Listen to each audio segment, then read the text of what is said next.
Welcome back to the Frank James Podcast. Today my guest is Olivia from the channel OliSUNvia. With nearly 1 million subscribers on YouTube, she's a powerhouse of Gen Z, producing deep dive video essays while pursuing a full-time schedule as a student.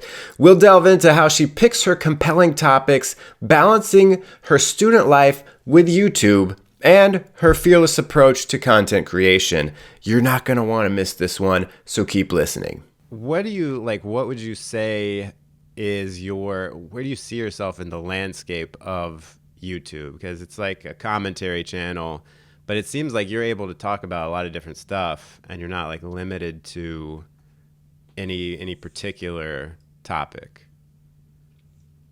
I guess I see myself broadly in the video essay community, but I think I focus more on philosophy than some social commentary creators do. And so I guess I see myself falling in between Sisyphus 55 and other essay creators like FD Signifier, maybe. That's my feel of it. Yeah. So more broadly, how do you know when a video idea comes across your mind, this would work in the canon of my videos, you know what I mean? Yeah. I think that's what's good about my channel is I feel like there's not really one topic that I'm known for, and so I don't feel pressured to constantly do topics related to one genre of things. I feel like I have a lot of freedom to explore different topics, and people will be generally interested in a bunch of different things that I might talk about. I think an underlying thread under all of them, as I said before, is bringing some philosophy into it. Yeah. Because I study philosophy. And I think a lot of people tend to enjoy the videos where I talk about personal introspective stuff like existence or relationships. Yeah. Yeah. Well, I mean, your most popular video by far is about love. Our conception of love is messed up. Mm-hmm. So I do see that in your latest video where you talk about the wizard Liz, the lizard Wiz, you talk about her and self-care and all this stuff. It is interesting because she's blown up. What do you make of that whole phenomenon? Because it's her videos are not well done or anything, but she seems to be selling something people want to buy. Oh, for sure. I think it's every now and then you see people, whether on the left or right of the political spectrum, who have these quite unedited, amateur vibe videos, but then people really flock to them. And I think what really attracts people is this self-help genre of people who say oh, I can change your life if you are just confident, or if you follow these tips you are going to be the most attractive person in the room. I think a lot of people, especially young people, deal with insecurity and feeling the world is really competitive, and so any type of person who sounds really confident and convincing and can change them is pretty appealing. Oh, yeah. I mean, I've checked out a couple of her videos, and it does have that she don't care about nothing kind of thing where you're oh, man, I wish I could be that way. So, yeah, of course. I can see why it's attractive. Yeah. Although I couldn't help but cringe when it was whatever the first, I think her big initial thing was her chewing out someone for something. Do you know what I'm talking about? It was it was a photo shoot. She was chewing out the photographer or someone else who was there because he asked her to do something. I don't know. I might be getting the story wrong, but I haven't watched every single one of her videos, but yeah, I feel there is this general theme of it's oh, you don't benefit me directly monetarily, or you don't bring a lot of pleasure into my life, and oh, I don't have your number in my phone. Okay, then I don't owe you any kind of respect or my time. That's it. Yeah, that's kind of what it felt like. It was sort of people were applauding it like it was like, yeah, you stand up to this guy telling you to do something that you don't want. I don't even remember what it was, but it was like, it seems like she is way overreacting to something that you could just be like, nah, no thanks. It's really weird. And it's something that you talk about in this video, is how it's like Gen Z has this weird dichotomy between, I think you described it as like the micro level and the macro level of what they want the world to be like. And I thought that was really interesting, because it seemed like a good way of explaining it. How would you, what is that exactly? So Gen Z wants the world to be a kind place, but doesn't want to extend that kindness in their day-to-day interactions. Is that sort of what it is? Like, what is the psychology behind this? Mm-hmm.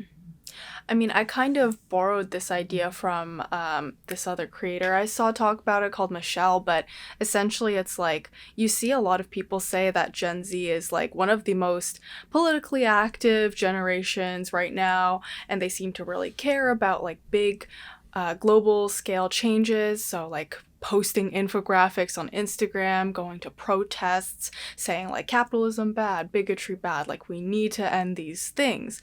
But then on this like individual level in interpersonal relationships, there's kind of this like mindset of like, oh, I don't really owe you anything, and I shouldn't care what you think about me. You're not worth my time if you're not benefiting me. I should be like brutally honest, and if you can't handle that truth, then you're the one who's being hypersensitive. And I think a lot of that has come from just like the way people have grown up interacting on the internet, and it's kind of translated into the way that they maybe see people in real life. Honestly, I think a lot of people only act that way because the internet has allowed them to. I really doubt that most people are bold enough to be that brutally honest in real life to people. Yeah. Which, as I talk about in my video, it's because you have that like human face-to-face connection that you lose on the internet. Yeah, I mean, on the internet, there is no immediate threat that someone will, cause bodily harm to you if you say what you're thinking. Yeah. If you say something inflammatory in a YouTube comment, it doesn't really matter. But if you say it to someone's face, it's like you don't know what they're gonna do. So, So you, pardon me if this is too personal, but you would consider yourself part of Gen Z. Is that correct? Yeah, I would. And you're a Yeah. millennial? Yeah, oldie but goldie. It is funny, the whole generational thing, because it's like, It is. and you'll experience this in however many years, 10 years or whatever, when generation whatever next is, alpha, is, in their early 20s. And it's sort of like this thing where suddenly, it's weird because in the pop culture arena, it's like, okay, I feel, or at least on the social media level, it's like I feel way out of the loop, and I feel like millennials are kind of like struggling to redefine themselves, because it's like that was our place up until very recently, is we were the cool ones. It's like, the boomers just referred to any young person as a millennial. They still do. And so, but now it's like, we're in our 30s and 40s, and we can't be the cool kid dancing on TikTok now. It's like it doesn't fit us. So, yeah. But then, the weird part of it is like, but now we're advancing to like the important things, like in culture, where it's like the millennials are the ones writing, TV scripts and producing movies and all, and just like political power and stuff. But it doesn't, like, I'm not in those positions, so it's like I just feel out of the loop. Do you feel that the generational thing is what you're drawn towards when you're making stuff? Like, is it a conscious thing, or it's like, I have an audience who is my age and in this generation, I want to make stuff that's, appropriate for that, or not appropriate, but like interest them? Or is this sort of just like that's where your mind goes because it's like this is what you're steeped in? I think I am like aware that my audience is usually around my age. or a little bit older. So, and also just like when I'm on the internet, algorithm smart. It's gonna give me things that like that like appeals to generally people in my like age bracket. So the things that I see on the internet that I then include in my videos or might inspire my video topics are, I guess, going to be things that people around my age also will see or have heard of.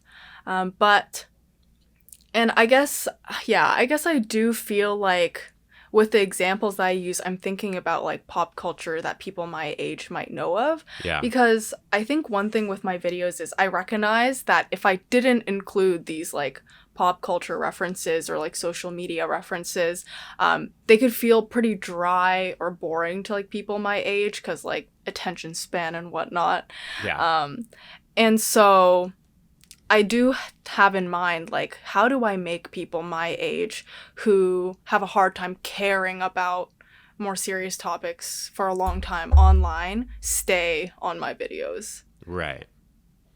Yeah, that especially with the short form stuff being dominant now, it does feel a little bit like even making long form content for me that's like a 3-minute comedy sketch. It's like, are they going to be able to stay engaged with this? And here you are making, around a half hour video each time and getting very good views. So I think that speaks to your editing ability there to keep people engaged. But it's interesting because I think your style is still very it's not like super high production value with like your setup and your camera and everything. It still has that YouTube and TikTok to a degree homegrown feeling of, hey, I am an individual.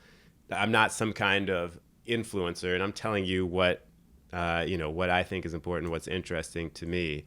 But the editing, it's like your editing is I think kind of sneaky in that way, where it doesn't strike, like as I was watching, I was like, you were making a lot of interesting choices that kept me engaged, but I don't see a lot of people use, or I don't see them use in that way with, text and various cutaways. And do you do everything yourself? Do you write, obviously perform, edit, etc.? Yeah, so I used to do everything by myself for a long time. I recently got an editor, like, honestly, I forget when now. Like, I think the beginning of this year, I finally got an editor, but I edited my last video by myself. But shout out to my editor who does a lot of it now. But yeah, editing took a long time when I did it myself. I write all my scripts by myself. I do all my research by myself, which I guess is why I only put out one video a month, because it really is a long process for me. Yeah. But I like having control over my own work. Oh yeah, for sure. Was it hard to get an editor at first? Did you like have to try different editors and people didn't work out, or did you have to like give a lot of notes for this current editor to get your style? Yeah, I didn't like get an external editor for a long time, even though it took me so long myself, because again, I kind of like to have control over my own stuff. I like to work independently. And so when I finally decide to get an editor, even now, like I put like a lot of notes in a Google Doc. Like I'll highlight specific phrases and I'll be like, put this clip from this timestamp to this timestamp. Yeah. Or I might be like, oh, look for like this type of thing. So I still provide a lot of notes to my editor. But yeah, it took a while. Like I watched multiple different versions of editors before I found one that I thought was good. It's so hard because there are so many micro decisions that you make that you're not even aware of as an editor, and then you give it to someone else, and even if it's like a few frames different in how they pace something, it's like, well, this is totally wrong. Like you totally screwed up the video. And then you try to explain to them what is wrong and how to fix it, and it's like, I don't know. Like it would be faster if I just did it myself. Like for me to like figure out how to articulate this to you. So it's definitely, I mean, it's a big thing, I think, when a YouTuber finally is able to get an editor, because it does free you up to do a lot of stuff. So are you in school currently? Yeah, I am. And what kind of degree are you going for? I'm still working on my bachelor's degree, but I'm in my last year. Mm-hmm. I'm studying philosophy, is philosophy specialist, and then yeah, after bachelor's, I'm hoping to do like 1 year of master's for philosophy, and then go to law school. Oh, wow. So Yeah. is this a generally is this a common path to like study philosophy and then go to law school, or is this sort of just like I'm doing what I want and then I'll do law school later? Yeah, a lot of people actually go into philosophy to study law because, like, philosophy, a lot of it is about, like, logic and arguments, and the LSAT is, like, a lot about logic and arguments. Yeah. But I went into philosophy, and I'm going into law school for, like, because I like them both separately. Like, I'm not using philosophy to go into law school. Right. Okay. So it wasn't like a grand plan where you were like, at first I will do this and then I will. No, I mean, it was good. It was a good way of convincing my parents to let me study philosophy. Like, Yeah. oh, guys, I'm going to law school after. Like, it's okay. Like, I won't be unemployed. Right. Yeah. Yeah. Because I remember long ago I heard this stand-up comedian tell a joke about he was like I majored in philosophy or something like I majored in philosophy in college. I wasn't able to get a job, but I knew why. That is actually pretty accurate. I'm gonna repeat that to my, like, philosophy friends. Yeah, I might have butchered it, but that was the basic thing. It's like can't get a job, but I know why. Do you like so? Was the philosophy interest always there, or like when did you first discover, hey, philosophy is something I want to study? Because for me, I don't think I was ever really truly exposed to what you would call like real philosophy until I went to college and they forced me to take a philosophy class. I see. I didn't know that they could force you to take a philosophy Oh class. yeah, where I went, they had all kinds of various requirements. So even though I was studying theater, I had to take like a math class, I had to take a science class. What? They were like, you got to have a Really? little bit of everything in this degree. Oh, interesting. Yeah. Yeah, for me, before I realized I wanted to do philosophy, I was like all over the place. I was like, maybe I want to do business, which I can't ever like imagine myself doing now. But it was actually because I had this English teacher in high school who used to teach philosophy, and he started talking to me about philosophy, and that got me really interested in it. And I realized, like, because I really liked English in high school, and I realized like philosophy was like something I liked even more. It was like, here's English and philosophy kind of like adjacent to it, but Yeah. like even more my thing. And so I was like, oh yeah, this is what I'm gonna do. And then after that, I learned that philosophy majors do really good on the LSAT, and I was like, oh my god, perfect. Like, it was like two things setting me up perfectly. Yeah, so it was like all these puzzle pieces that just fell into place, and you're like, oh, well, this seems like the next lily pad to jump on. It all Exactly. worked out. Yeah. Were there any, I mean, I totally get that, how literature is kind of adjacent to philosophy, because good literature, at least when you're reading it, teaches you a lot about life. And it's like, asking these philosophical questions about being a person, and like the choices you make, etc.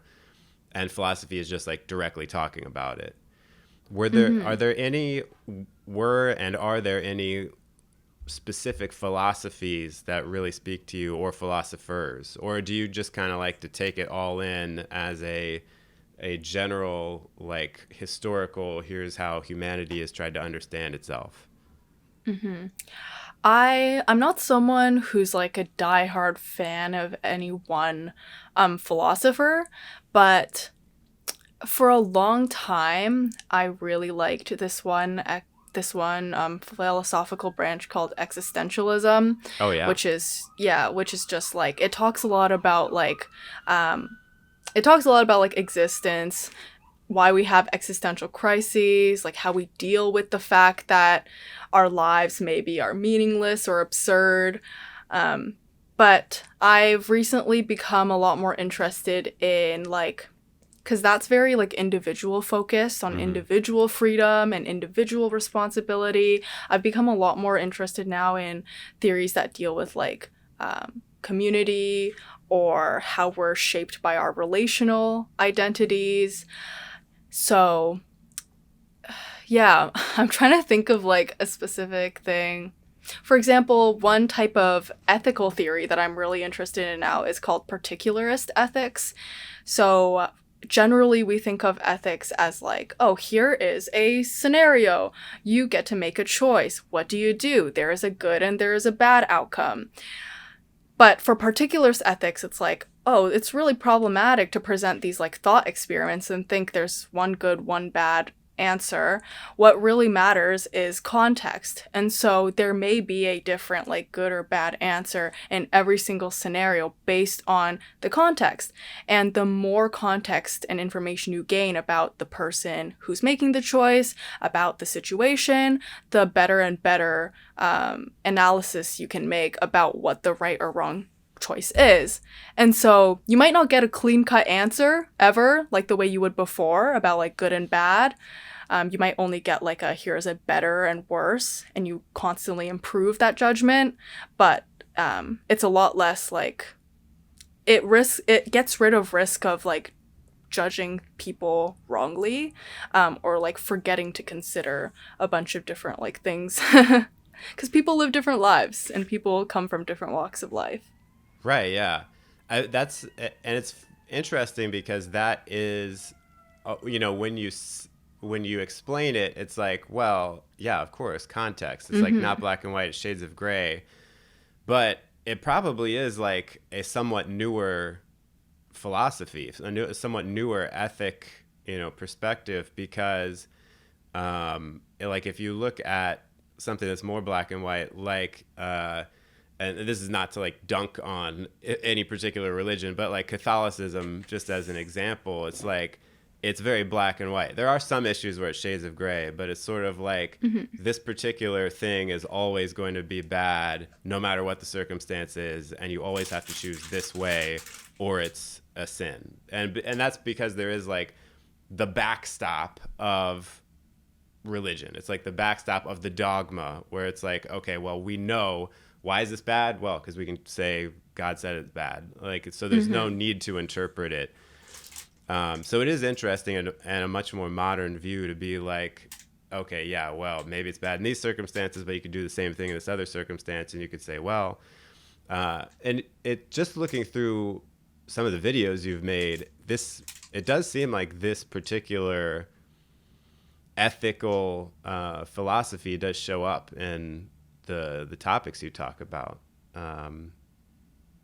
like even just like this most recent one, the self-centeredness versus self-care. You get into a lot of nuance, which I think is interesting. Do you struggle with that? Like, I don't know like how much you look into the comments, but I've found that YouTube audiences don't have a lot of capacity for nuance. At least it seems that way in the comments. Like, what has been your experience with that?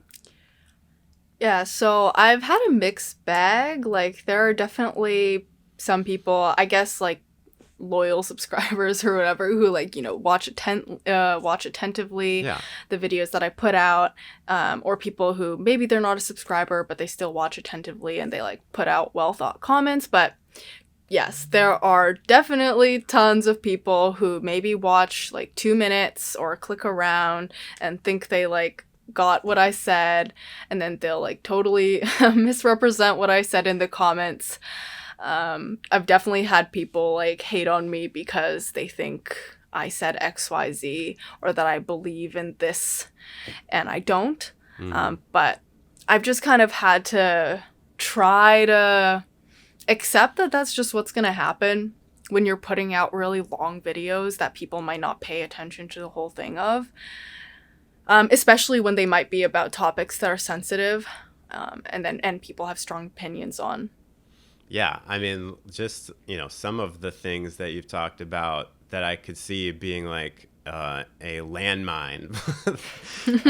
Just like I had a Ben Shapiro, Jordan Peterson phase, and I'm glad I did. Like, that could draw people from both sides exploding on you in the comments because they can't take they can't understand the nuance of it. Do you like have any trepidation going into these kind of videos, thinking, oh man, I'm going to get it, or, this is going to be really difficult to express eloquently and precisely? Or do you just say, no, I've got this. Like, I can explain what I think? I definitely have been nervous about posting certain videos.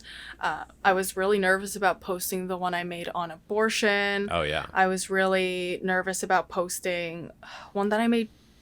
I think it was the video I made before my most recent one.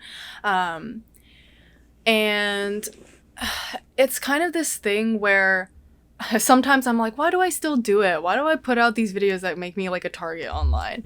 But I think it's like this feeling inside me of like, I have this opinion where I feel like it's important to share, and I hope that I change people's minds because it's something that I think is really important. Like, I'm always trying to make sure that that side of me overrides the fear I have of being like attacked online, because ultimately, like, I'm hoping that my content on YouTube contributes to some good thought in the world, which in turn causes good effects in the world.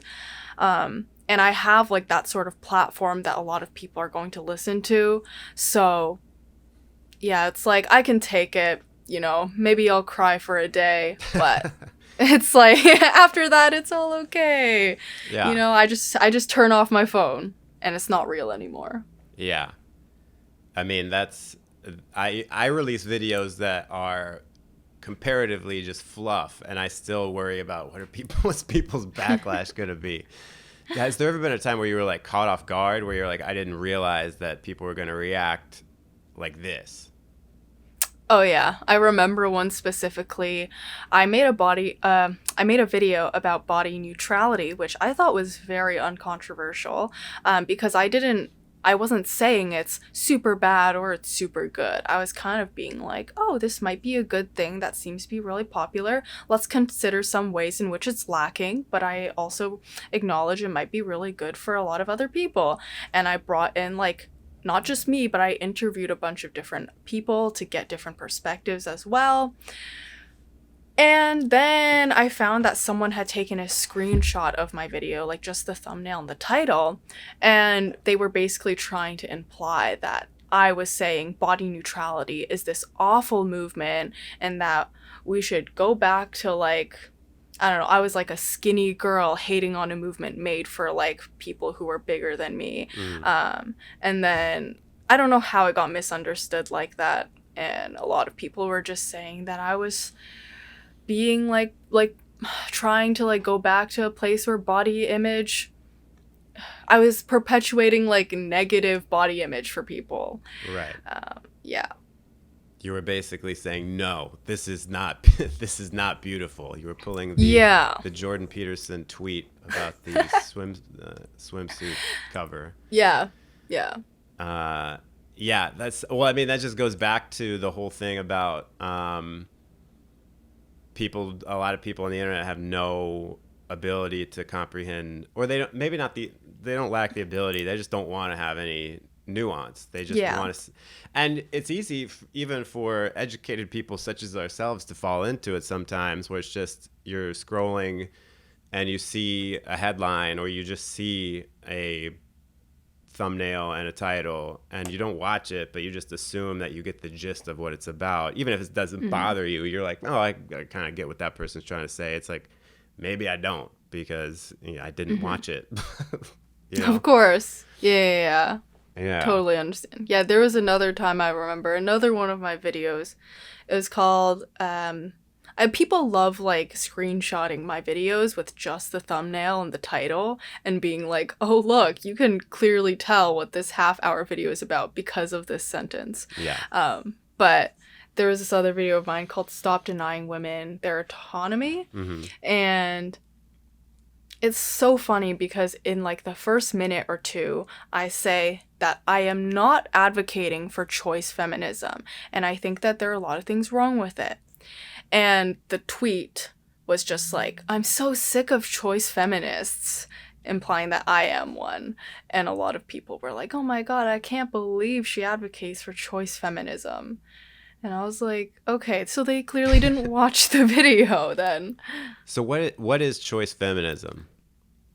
So choice feminism, in summary, is the belief that like any choice made by a woman is feminist. Ah, So, and so it's like if a woman decides to be a housewife, it is always feminist no matter what. If a woman decides to do sex work, if a woman decides to have an OnlyFans, if a woman decides to, I don't know, like leave her family, travel across the world, and disappear, it is feminist. huh. And there's been like tons of critiques about it from like other feminist scholars. Yeah. Okay, yeah. So I can see how people might react badly to that if they were to just assume. But I think one of the good things about those kind of reactions, though, is it shows that you're making good titles and thumbnails, which is always the struggle, you know? Like, if you can get people to get upset just from the title and thumbnail, you're also probably gonna get them to click on it. I guess so. I think also my reputation, like you said, the I had a Ben Shapiro / Jordan Peterson phase video, that video is never going to leave me behind. Like, people are always going to bring it up. So anytime someone sees my face, it's like, and they don't like me already, it's like, oh, well, what you expect? Like, did you see this video of hers? So, yeah. Yeah. Has there ever been a video you put out and you were like, oh man, wish I hadn't put that one out? Or are you just kind of like, no, it's, that is what it is? I definitely have thought that. I actually have a playlist that I made called videos. I think it's like videos I don't like anymore or something like that. Because I think it's important to acknowledge that like people's ideas and opinions change, and that's totally normal. Like there's this idea on the internet, I feel like, where people are just like essentialized beings, and it's like, oh, you believed this, okay, you're gonna believe in this forever, right? And you're never gonna change. And so I want to like try to normalize that. I guess that's also part of why I take on the more like home video style thing. It's like I'm not an authority figure. I know I'm young. It's like I'm gonna change and I'm going to like learn more as I grow up. But yeah, actually that video that I made, I had a Ben Shapiro / Jordan Peterson phase video, there, like looking back, I definitely feel like there are some things that I could have said so much better, or I could have been more considerate about, but it is what it is. It's out there. Yeah. And people have seen it. So, yeah. Yeah, I feel like it was all of the videos of yours I've watched, including that one, I feel like you are really skilled at kind of handling it in a way where you're not, if the viewer is reasonable, no matter what their opinions are, they're not going to go away feeling like you just dismissed them. You know what I mean? I hope so. Yeah, because it's so easy to it's so easy to be dismissive, and it's also hard to purposefully not to like give both sides of an issue a fair rundown, like to present them fairly, and I think you do that really well. So that's I think that's probably one of the appeals of your channel there. Thank you. I've heard that too. Yeah. So take me through sort of the process a bit of making a video. Let's start with like the seeds of a video, because you only come out with one a month or maybe every other month. Like how easily does a video idea come to you, and do you put a lot of pressure on yourself to pick the right one? Does it feel like a big choice, or are you kind of just like, well, clearly I want to talk about this thing? I think I'm lucky in that I feel like I don't really ever run out of ideas. Like I don't think I've ever been in a place where I'm like, oh my god, I can't think of a single thing. Yeah. Maybe that's credit to the fact that the world has so many problems that I could talk about. But yeah, I think it's good that because I'm still in school, I constantly have to go to class and like do my own assignments outside of YouTube, which I guess inspires me in some way to like connect things that I learn to things I see on the internet. So, yeah, I constantly have like an inflow of information, even if I'm not like going out to read stuff myself. And then that helps like always make me think of things that I want to talk about. In terms of like picking the right idea, that can be a struggle because I might have like multiple ideas that I want to do at once. So when I'm picking like which one I want to do right now, I might try to think of like what might be most popular at the moment. So maybe there's like a mainstream media connection I can make to this video that I can't really make right now to this other one. So I might save this topic for later. Or I might put out a poll on my Patreon and ask them what they would rather see and go from there. Yeah. So it isn't that much of a struggle. You have a pretty good process for it. Do you ever find a point where you've picked a video, you're getting into work on it, and you're like, this ain't it. I need to like change course. Yeah, I have, but I feel like I'm kind of fatalist in that way. Or I guess I fall victim to the sunk cost fallacy. I'm like, oh damn it, like I worked on this already. I guess I should just finish it. But then I'll kind of feel like it won't do well, or I might feel like unsatisfied with it after, which I've been lucky about. Like when I get those feelings, it's usually been not bad. Like I had this sort of feeling going into my drowning in entertainment video. Like halfway through, I was like, oh wait, I don't think people are going to be interested in this. There are so many videos out there about like attention span and dopamine detox and whatever already. Like what's going to make this one stand out? And I don't know if I'm like that interested in this topic right now anymore either. But it ended up doing really well. So yeah, I got lucky. 1.5 million views. So Did you even like hit publish on that video thinking, well, that was a waste of my time? I definitely lowered my expectations. I was like, it's okay. If it doesn't do that well, it's okay. Yeah. I want to come back to the process, but I do also want to ask, since you brought up like having to go to class and everything, what is that like, having to juggle being a student with doing YouTube and balancing all of these things? It definitely gets busy sometimes. Like, for example, this week I have 2 papers due, and then I have 2 exams coming up after that. And I wanted to fit in YouTube somewhere in between that.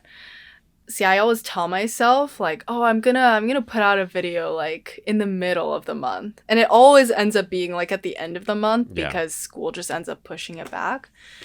But, it's just, I just have to, like, force myself to be, like, disciplined about it. Like, go to a cafe, sit down, and just write and stay up really late if I have to. Yeah. Has it ever crossed your mind like, oh man, I can just quit school and do YouTube? I've thought about it for like brief seconds before, for sure, and other people have like told me, why don't you just do that? But 2 reasons why I think I wouldn't do that. One is like YouTube and the internet in general is so like unstable. People come and go in popularity all the time. I just really don't trust myself to be able to be like super popular for more than maybe a few more years. And even if I was, like, I don't know, I can't be certain about it, and I like certainty in my life. Yeah. And another reason is just like, I'm glad that I feel like I can be doing something good on YouTube, and like I get people messaging me saying that they're so grateful that I spoke about this super important topic, or I made them feel like understood in this video, or I helped them in some way. And I'm really glad that I can do that. But I feel like I want to do even more in my life, like not just talk about like good ideas, but maybe become a lawyer who's not corrupt somehow. Yeah. And like do good things in like action. Yeah. It is, I mean, it is a good point. Like the internet is volatile all these, being a social media person, having that be your job, it's like it's all out of your control. So it doesn't really and I have nothing except that. So like I'm in the process of like, okay, now I've got to be smart about this and build some kind of thing off of YouTube that feeds into it. So it's like the same thing. It's part of the same structure, but it's not all dependent on, an audience. And so I can see that for sure. There's also you bring up a good point that it's not like it's easy to look at a video that you made and say this got 1 million views and I'm making a big impact and I'm getting emails from people saying thanks for this, but maybe that's not as big of an impact as it seems, and maybe stuff in real life actually is a bigger, more meaningful impact, even if it's not, even if the number 1 million isn't next to it. Yeah, I mean, don't get me wrong. I would love to be able to do YouTube for as long as I can, and for as long as people care about listening to me. I just don't know how long that will last for. Yeah. Yeah.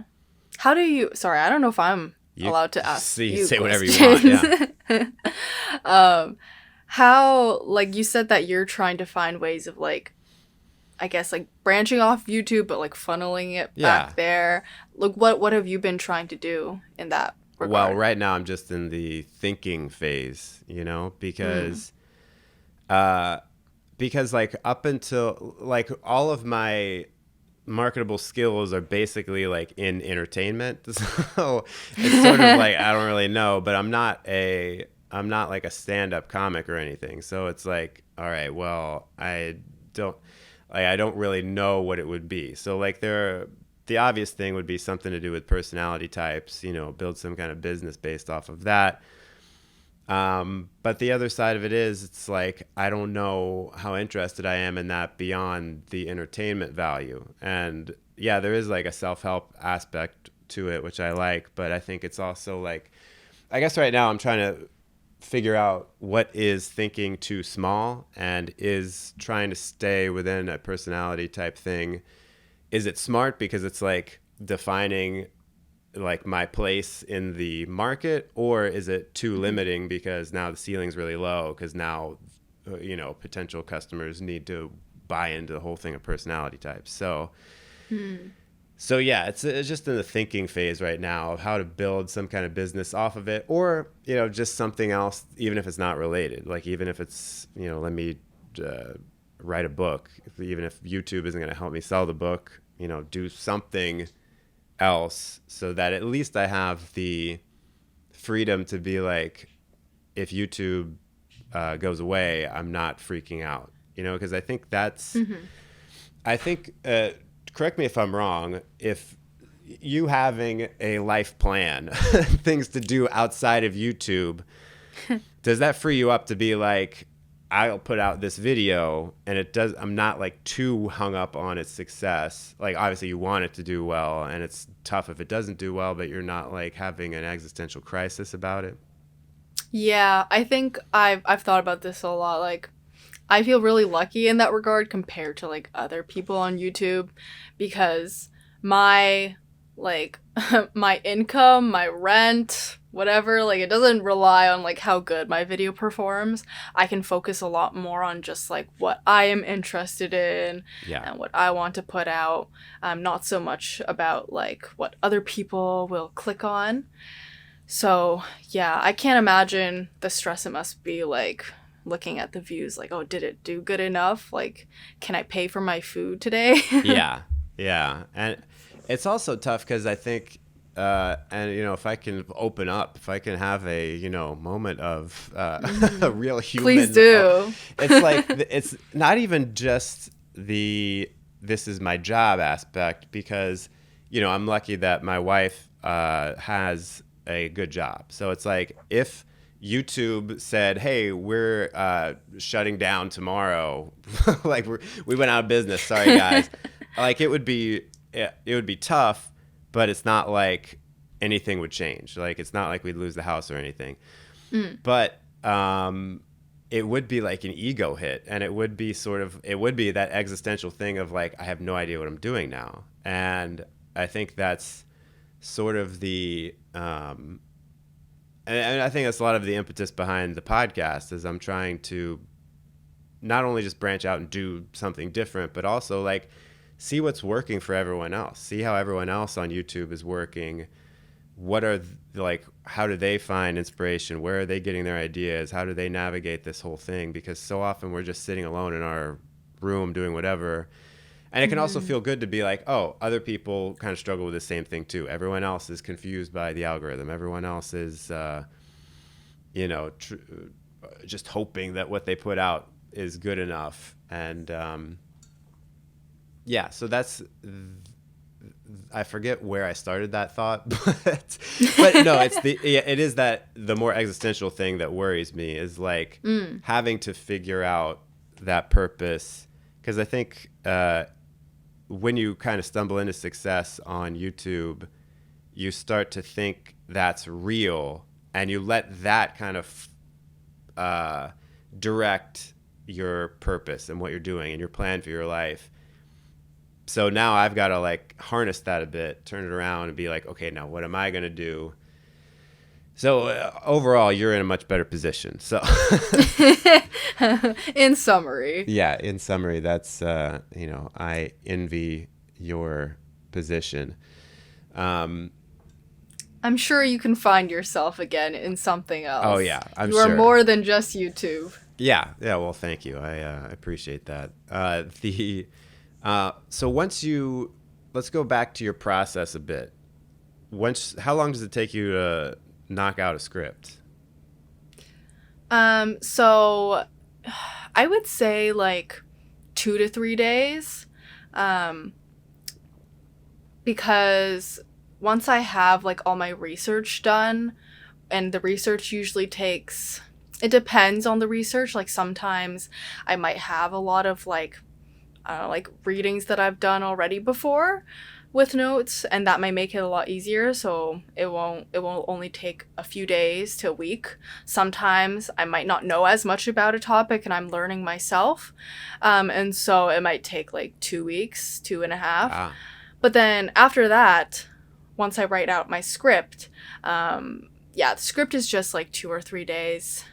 It's really like, once I have the research notes, I have it open on like one side of my computer screen, script is on the other, and I kind of just like follow it. Sometimes I might categorize the ideas into a table.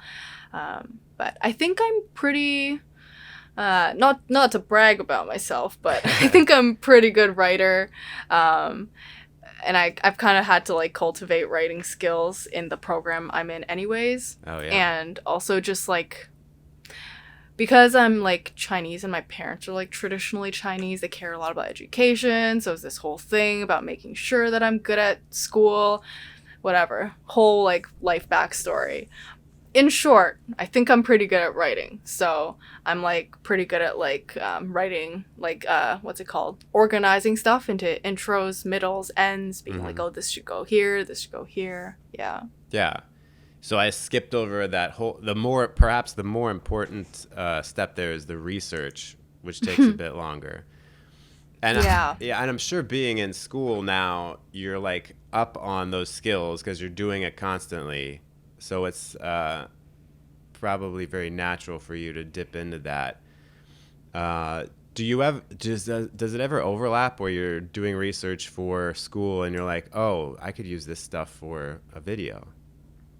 Oh, definitely. Yeah. There's been tons of times where I'm reading something for school and I'm like, oh, wait, you know what? Maybe let me just like put a mental bookmark. This might be useful for like a future video. Yeah. Yeah. That's always nice when you could just work more efficiently. You get to knock out 2 birds with one stone. Exactly. So then after the writing bit, do you ever like send the script to someone else and you're like, hey, what do you think about this? Or do you like to just keep it all to yourself? I actually never do that, but I feel like I should. I know peer editing is like really good. Like academics think peer editing is really important. I know like a lot of other video essayists will like have people read over their scripts, but again, I don't know why. Like, I'm someone who's like, oh, it's my work. Like, I want it to be like all my effort. Yeah. And so, yeah. And also, I think just because I only put out one video a month already, when I do work on a video, I feel like I'm always in a time crunch. I'm like, okay, I need to put this out. Like, I need to put this out. And so I'm like, oh, if I have to wait for someone else to read and edit it, that's going to take even longer. So, yeah, I keep it to myself. Yeah, well, I mean, I would say that there's no reason to, at this point, show anyone else because you're doing very well, just all on your own. So don't change anything. What about filming? So what do you do? Is that... So I've heard different things from different people. Some YouTubers enjoy filming, and depending on what script I'm doing, I enjoy it. But other times I hate it. And there are some YouTubers who always hate filming. So where do you lie on that spectrum? I think I'm more in the hate filming side. Yeah. Just because like what I really care about is like the stuff that I've written and the ideas I've put out, and filming just feels like another like barrier in getting the video out, even though that's like literally creating the video itself. Yeah. And it's just like for me, I'm really bad at memorizing stuff. And also my videos are so long, like I couldn't possibly memorize the whole thing unless I spent a long time on it. So what I do is like I put my like phone here. I use my phone to record, and then I have my like laptop here with my script open, and I just literally like I'll read a sentence and then I'll pause, glance back at my script, and then go back, and so that it seems like I didn't stop, but really I did pause. Right. Oh, yeah. So it's like the slow teleprompter method. Yeah. Yes. But it takes a long time, which I guess is another reason why I don't like it. Yeah. Well, you know, a couple of years ago, I upgraded to a teleprompter where you can put like an iPad on it. You could probably put a phone on it too, but you basically can just read straight off of it, and you're looking straight into the camera. It does take. Oh, really? So it takes a little bit of time to get used to, to be able to read, like to talk and read at the same time. But once you get that down, it does save a ton of time. So just to putting that thought out there, because. Okay, wait. So where do I find one of these? You just go on Amazon. Like, I don't know for sure. You might have to get some kind of. I don't know what your setup is for holding the camera, but you might have to get something for it to hook into it. But I forget what it's called. But I can send you a link for it, and it's been really helpful for me when I have scripted things, because it's just like. So much easier than trying, because I never bothered to do that with, well, I mean, for comedy, yeah. Comedy, I usually just do it because it's, just feels better that way. But when it's the more, like I have a script written kind of thing, I never bothered to do that method of read a line and say it. So I would either just have outlines and kind of come up with the words as I went, which always kind of got, too woolly, if you will. So having it written out is great. Yeah, I don't need to sell this to you anymore. So we. Yeah. Are you sponsored by any chance? Sponsored by. So so you film. How long does it take to film a 30-minute video? I'd say like to set it up. Like to actually film it is like 2.5 hours, maybe. Yeah. And then editing. What would you? Is like I've got to imagine editing. Well, research takes a lot of time, but I've got to imagine that editing takes the second longest amount of time. Is that right? Yeah, I'd say like editing and script writing, they're kind of similar, because.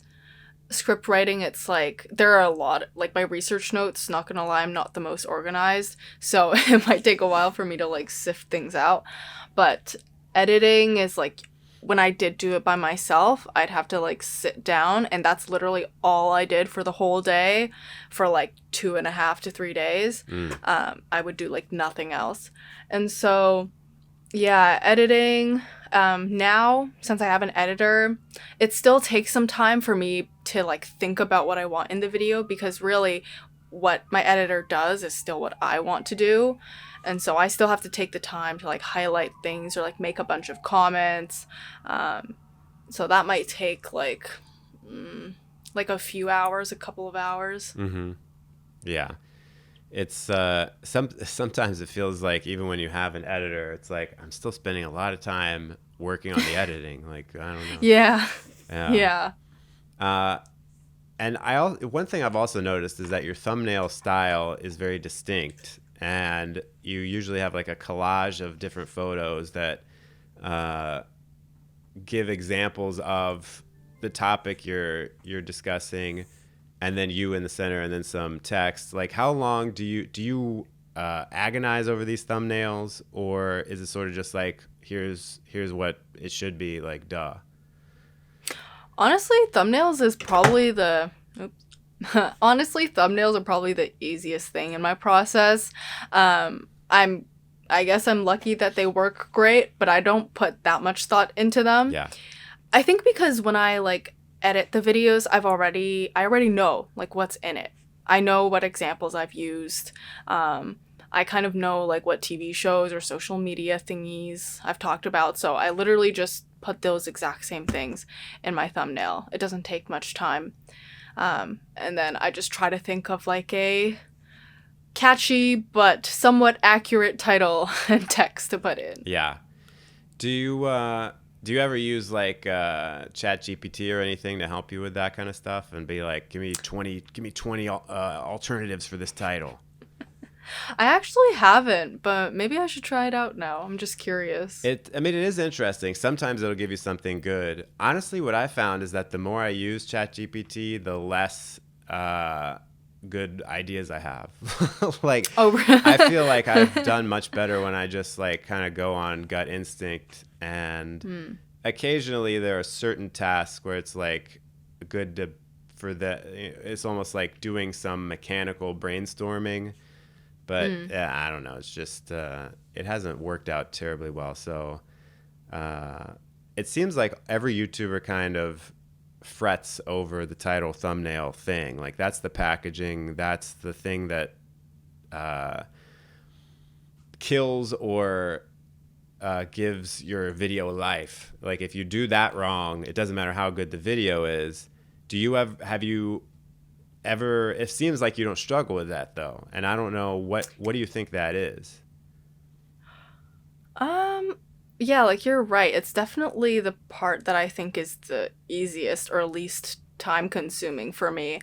I guess because I'm like, oh, I finished like the content, like that's what they're gonna watch, and Mm-hmm. that's what's gonna compel them to actually stay or not. So that's what I care about the most. I think I'm just like, if my title includes what I'm talking about in my video, which I think is interesting, hence why I picked it, then people will click on it. Yeah, I think that's great, because it's like you're just you're resting on your instinct as a creator. You're like, hey, this idea is good. I don't need to trick people into watching it. And I really like I really like your thumbnails, but I think people like the YouTube experts would say that they're like wrong. You know what I mean? Because there's so much information on them.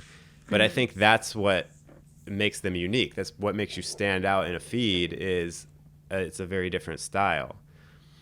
So maybe everyone could take a lesson from that, to just like not listen to some of this advice. Yeah, I'm gonna be honest, I did not know like anything going into YouTube, so don't always listen to the experts, because maybe something works that they don't know about. Yeah, you had the beginner's mind, which is very important. Do you like, what kind of things are on your mind now for future videos? Like, is there a general direction that you're looking at where you're like, these are the kind of topics that are interesting to me?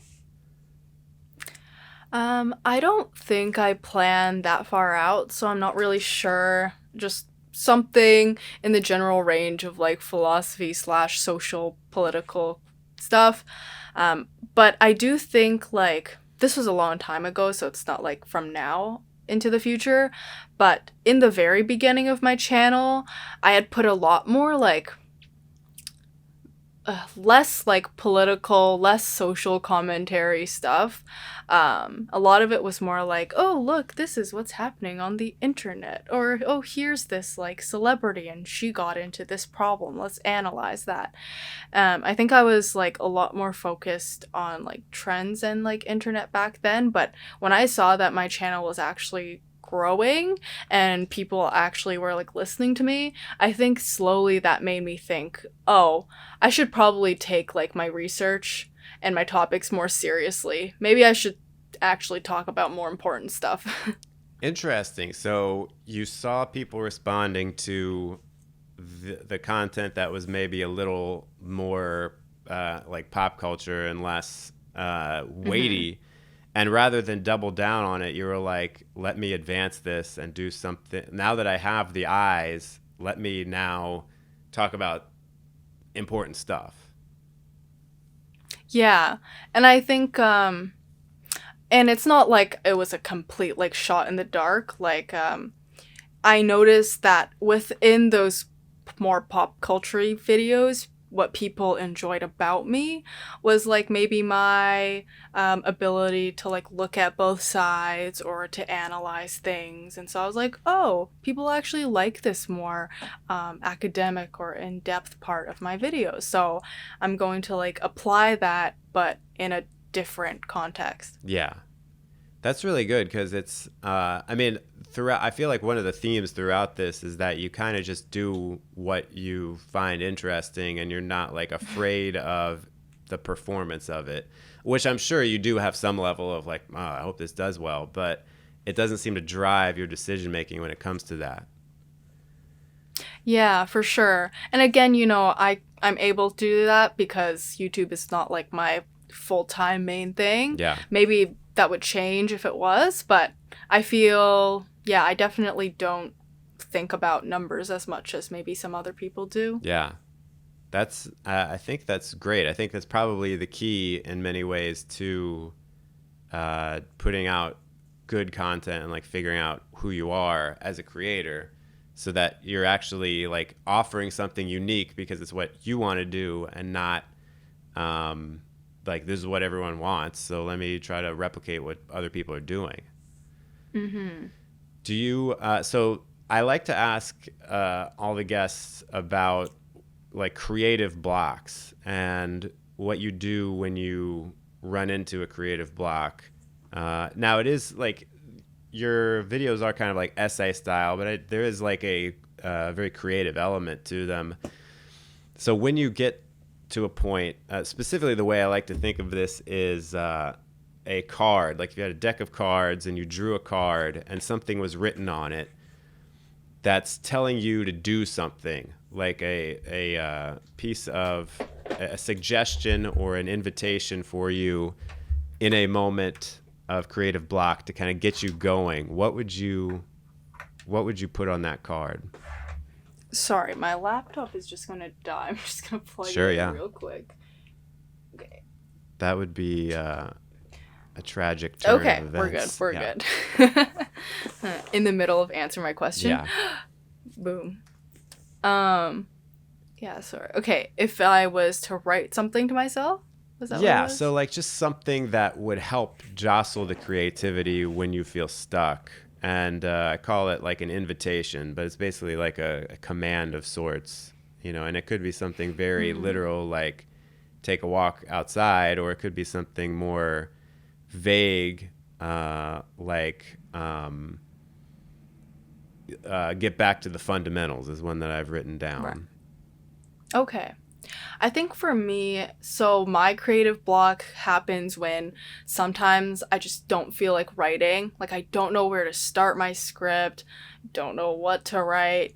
And a lot of the times it might come from feeling as if it's like, oh, I do school all the time and now I have to do another like school like thing. But this time I'm not even being graded on it. It's like there's almost like no incentive for me to do it. Like there's no like punishment if I don't do it. And so when I get into a space like that, I think what happens to like help me like makes me like really like in makes me want to write again is honestly seeing like if I see a video online of I don't know like some political protest happening or like some really big event happening and I get reminded of like okay, wait, this is not just a school paper that you're writing to be graded on. Like, this is a video that could impact people. And I feel like, you know, I feel driven to do something about that. It makes me sound like it makes me sound like I'm trying to be like, yeah, I'm such a good person. Like, I'm always thinking about other people. But I think it's like, I need like some sort of motivation outside of just like, okay, like I'm doing this in my life. Right. Like, what am I doing this for? I guess is what I need to be reminded of. Yeah. So it's like a way of, yeah, it's like realizing, hey, I've got some influence here. You know, I better use it. Mm-hmm. Are there any that would be any kind of creative block where you get, it sounds like, see, I feel like a lot of these questions I usually end with almost don't apply to you because of the way your mind works. It seems like you just don't have those usual creative hang-ups where it's sort of like getting too worried about the audience and less worried about like that creative spark within you. Is that fair? Because it sounds like your creative block you had is just sort of like, I don't know where to start with this. Not so much like, oh my gosh, am I doing the right thing here? Is someone going to click like on this? Yeah, I guess I don't really think about that as much. I mean, you know, sometimes I do worry about that. I guess it comes from like my infrequent uploading.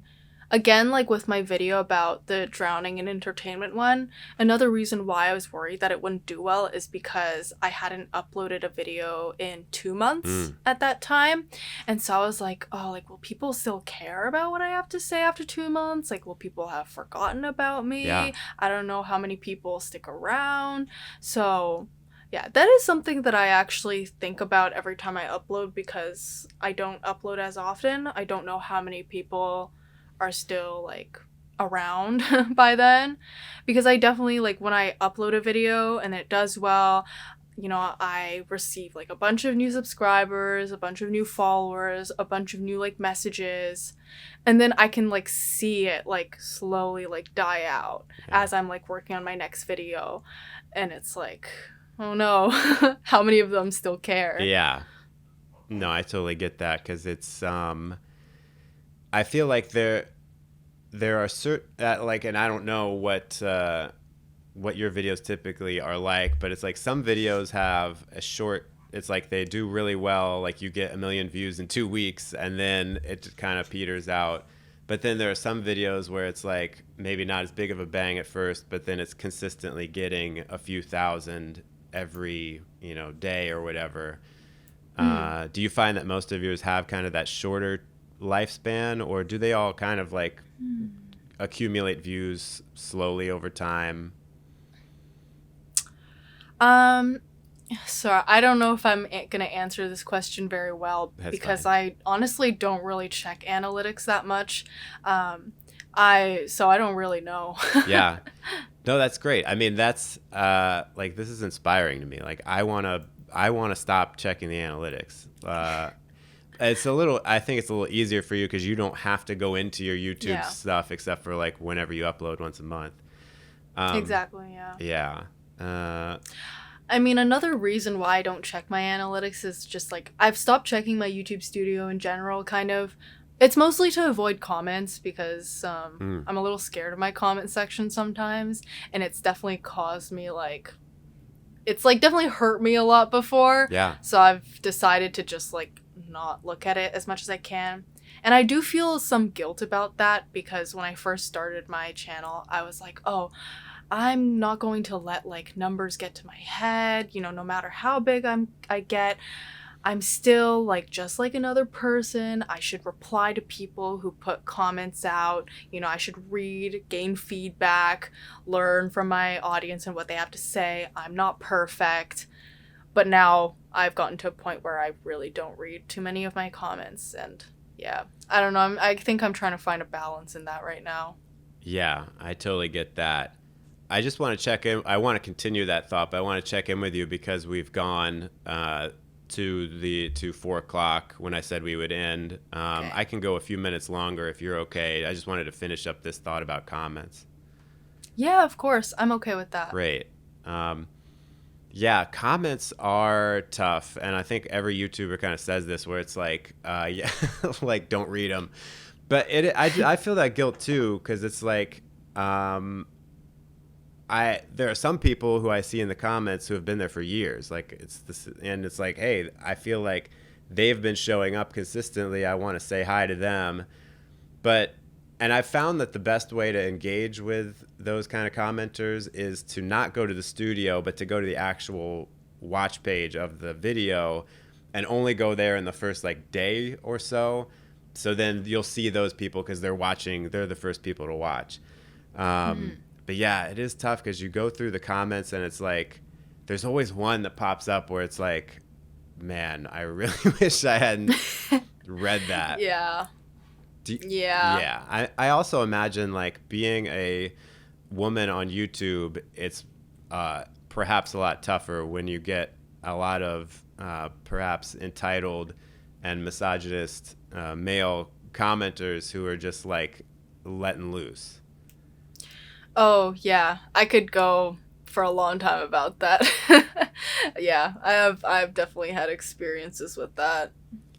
I don't know if we have time to like get into that, but just read them all off. Yeah, I mean it's really unfortunate. I feel like it's really, I feel like women have to be extra brave to, especially with the kind of content you make, to just like put your opinions out there and to tackle these subjects that are gonna incite people who don't like want to hear anything that opposes their opinion. yeah.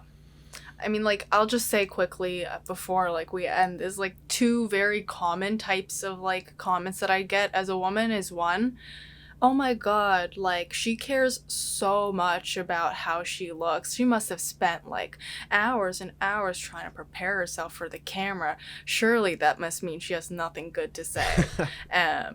Number 2 is, like, this kind of like backhanded compliment where it's like, oh wow, like you are the first woman that I've ever heard that's presented good points. Thank you for being a reasonable woman online. Wow. And it's like, it's a compliment to me, right? Like it's supposed to be like a good job, you, but it's also like, oh, so what do you think about like other women though? Right. Yeah. Yeah. It does have that kind of condescending element to it where it's like, yeah, thanks for the individual compliment, but it's kind of like, should I even trust the source here? Like, yeah. Yeah, exactly. Yeah. Well, Olivia, thanks so much. I appreciate you taking the time to come on the podcast. It's been frankly an inspirational discussion for me personally. So even if the audience is like, even if the audience is like whatever, I can say this has been enlightening. So thank you. Perfect. Now I can battle through all the hateful comments with at least some security in my worth.